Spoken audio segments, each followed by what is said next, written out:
विनम्रपणे महाराष्ट्राच्या मायबाप जनतेचे मनपूर्वक आभार मानते। खरं तर या मायबाप जनतेच्या समोर नतमस्तक होते की 1 वर्षापूर्वी आम्ही कुठे होतो आणि 1 वर्षानंतर आज कुठे आहोत बघा।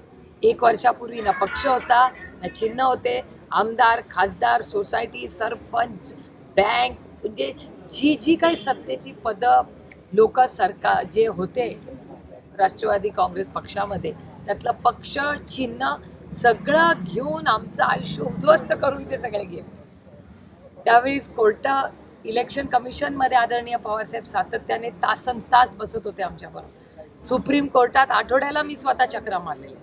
माझ्या मुलीचा 25वा वाढदिवस पण आम्ही सुप्रीम कोर्टातच साजरा केला, कारण तेच महत्त्वाचं होतं। एक आई म्हणून मला वेदना होतात त्याच्या की माझ्या 25 वर्षाच्या मुलीला तिचा वाढदिवस मला सुप्रीम कोर्टात बेंचवर बसून साजरा करावा लागला।